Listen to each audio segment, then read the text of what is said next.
Alright fam, so I reached 200 subscribers! Bow, bow, bow, bow. So I wanted to do something. And I asked Twitter, hey, what do you want me to do for this? And somebody was like, you should do a Q&A.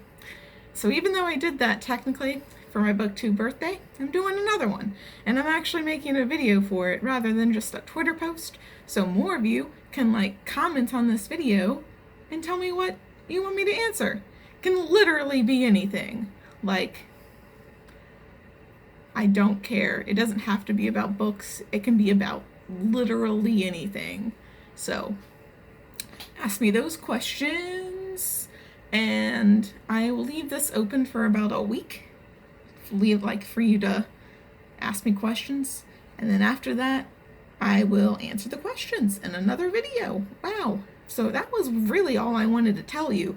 But I was like, I can't just make a minute video announcing a Q&A. So I'm here to do the finish the book tag. I was tagged by Kaz over at Cats and Camera in November. And I'm finally doing it because I needed a tag to do. And I have a little list of tags that I need to do.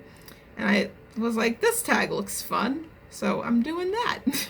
The original creator is not a thing anymore, apparently, so that will not be linked in the description down below. But I will leave a link to Kaz's video and whoever I end up tagging. So the questions are, number one is, do you keep a list of the books that you have read?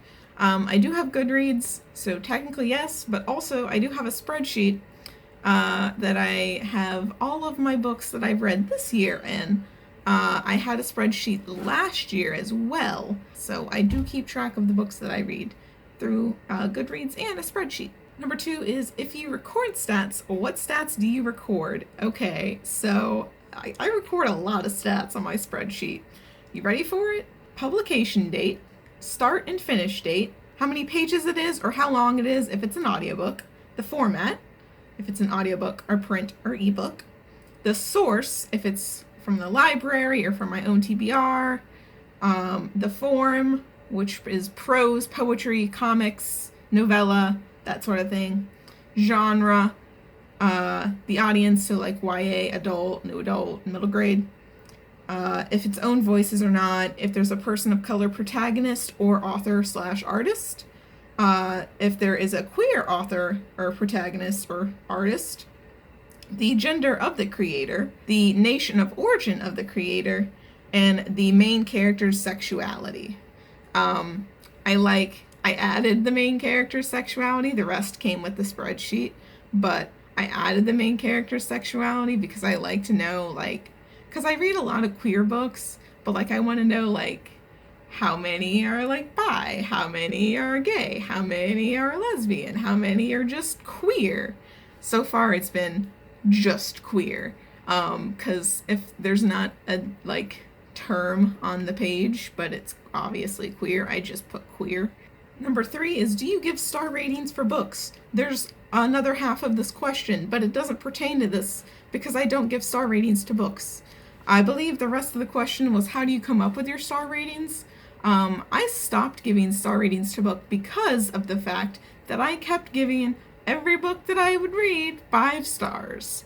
It was helping no one. It was helping literally no one because everybody was like, oh, another 5-star book. You give every book 5 stars, so this does nothing. So now I just don't give any book stars and I just write my thoughts. So if people want to know what I think of a book, they have to read my thoughts. Sometimes they're not very eloquent thoughts, but they're thoughts nonetheless. I'm glad that I stopped doing star ratings because it just makes more sense for me.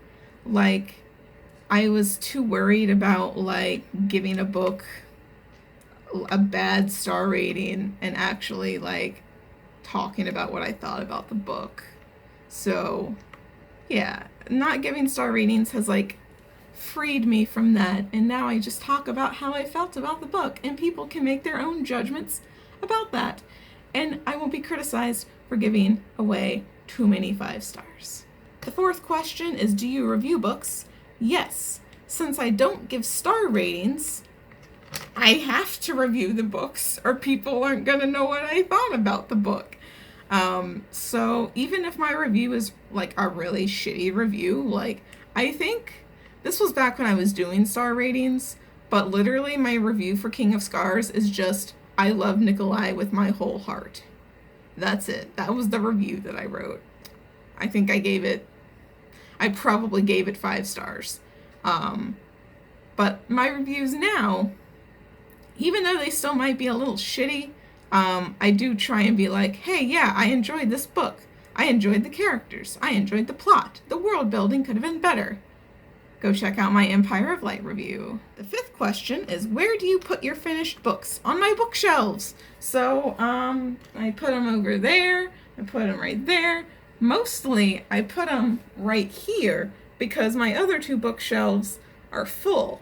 So I've been putting my finished books in this bookshelf. So that's where I put my books. Number 6 is, how do you pick your next book? I'm really just a mood reader. So like, whatever I'm in the mood for, honestly. I have a TBR jar, and I pick like 2 books out at the beginning of the month to like read from my TBR jar. But if I'm not feeling that particular book, I might switch to a different book just because I feel like reading it more. Like, for example, I picked Queen of the Conquered out of my TBR jar, but the next book I'm going to be reading is The Midnight Lie, because I just wanted to read that more.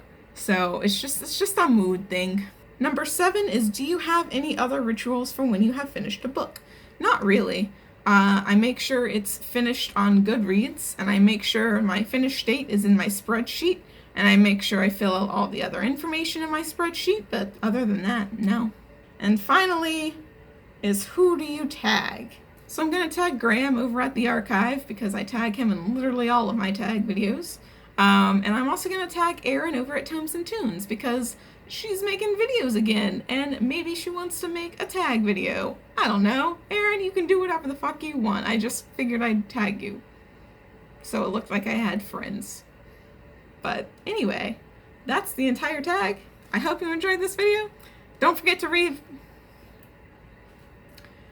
Oh wait, your fun fact. I almost forgot to give you my fun fact of the day. My fun fact of the day is that my hair right here keeps sticking up regardless of what I do. So I think I'm going to cut it soon.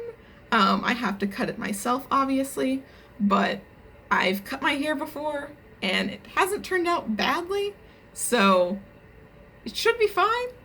But yeah, this part of my hair won't stay down and it's bothering me. Don't forget to leave me some questions in the comments down below. And I hope you enjoyed this video. I will see you in the next one.